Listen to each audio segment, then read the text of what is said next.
আলাইকুম। আলহামদুলিল্লাহ আমি ভালো আছি। আশা করছি আপনারা যে যেখানে আছেন সবাই আল্লাহর রহমতে ভালো আছেন। আল্লাহ যেন যে যেখানে যেভাবে আছে সবাইকে সুস্থতা দান করেন। পাশাপাশি আল্লাহ যেন আমাকেও ভালো রাখে এবং আমার পরিবারকেও সুস্থ রাখে। তো আজকে আমি এই যে একটা মুরগি কিনে নিয়ে এসেছি, আর মুরগিটাকে আমি সুন্দর করে কেটে নিচ্ছি।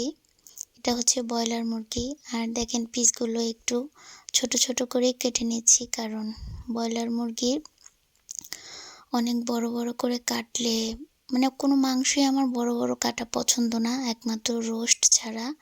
ছোট ছোট করে মাংস কেটে রান্না করব, খেতেও ভালো লাগবে, দেখতেও সুন্দর লাগবে। বড় বড় মাংসগুলো যেন আমার দেখতে ভালো লাগে না, কেমন যেন একটু ঘিন টাইপের করে। তো আর ছোট ছোট করে মাংস কাটলে খেতেও যেমন দেখতেও তেমন খুব ভালো লাগে। এটা আমার আসলে সবার অভিরুচি তো একরকম না, এক একটা মানুষের অভিরুচি এক একটা রকমের।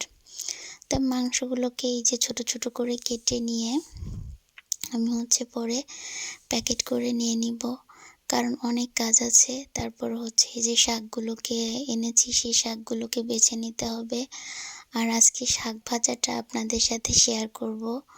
এভাবে কেউ শাক ভাজা খান কি না আমি জানি না, তবে কমেন্ট করে অবশ্যই জানাবেন যে এভাবে কেউ শাক ভাজা খান কি না।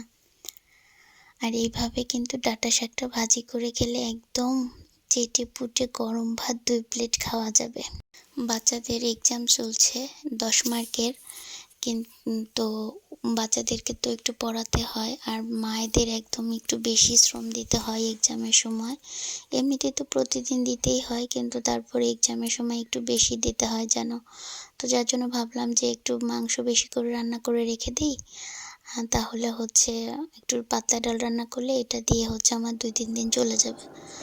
তো এর মধ্যে শাক এনে দিয়েছে আমার আম্মা। তো এই শাকগুলোকে আমি দেখে আর লোভ সামলাতে পারছিলাম না, তো ভেবে দেখলাম যে মাছ, শুটকি মাছ, অন্য কোনো শুটকি মাছ ছিল না, তাই এই লোডটা শুটকির ফেলে দেওয়া, যেহেতু মাথাগুলো ফেলেই দেবো, তো ভাবলাম যে ভর্তা করে খেলেও ভালো লাগে। আবার দেখি আজকে শাক দিয়ে ফার্স্ট টাইম এইভাবে রান্না করে খাই কেমন লাগে।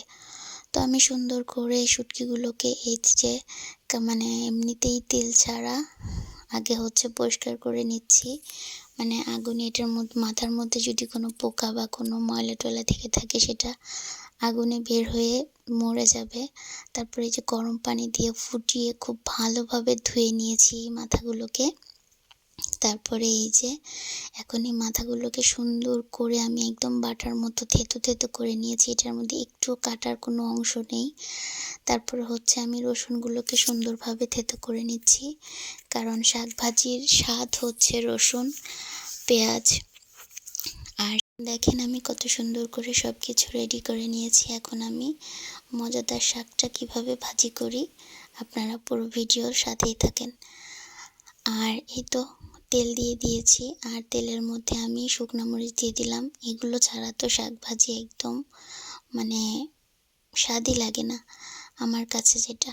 তারপরে রসুন থেতো করাটাও দিয়ে দিলাম। এখন এগুলোকে আমি একটু সুন্দর করে ভেজে নিয়ে আধো আধো লাল করে তারপরে শুটকিটা দিয়ে দিলাম এটার মধ্যে। এখন শুটকিটাকে খুব সুন্দর করে লাল লাল করে ভেজে নিয়ে দেন তারপরে আমি শাকটাকে দিয়ে দিব, কারণ শুটকিটাও লাল লাল করে ভেজে নিতে হবে, যেহেতু শুটকিটা কাঁচা কাঁচা কাঁচা থেতো করেছি। আর আমি শাকটা কিন্তু ভাপিয়ে নিলাম না, একদম কাঁচা কাঁচা বাগার দিয়ে দিলাম। আর এই শাক ভাজিটা খেতে দারুণ মজা লাগে। আর তারপরে এই তো আমার শাক ভাজি বেশ খানিকক্ষণ পরে হয়ে গেল। তারপরে এখন আমি এই ভাজিটাকে নামিয়ে নিব। আর আমার শাক ভাজির ভিডিওটা কেমন হলো অবশ্যই কিন্তু কমেন্টে জানাবেন। আর এইভাবে কে কে শাক ভাজি খান বা খেয়েছেন অবশ্যই জানাবেন। আর যদি ভালো লাগে তাহলে অবশ্যই আমার চ্যানেলে লাইক, কমেন্ট এবং সাবস্ক্রাইব করে আমার পাশে থাকবেন। আর দেখেন আমার ইয়ামি ইয়ামি ডাঁটা শাক ভাজিটা হয়ে গিয়েছে। তো আজকের ভিডিওটা এ পর্যন্তই। আল্লাহ হাফেজ, টাটা, বাই বাই।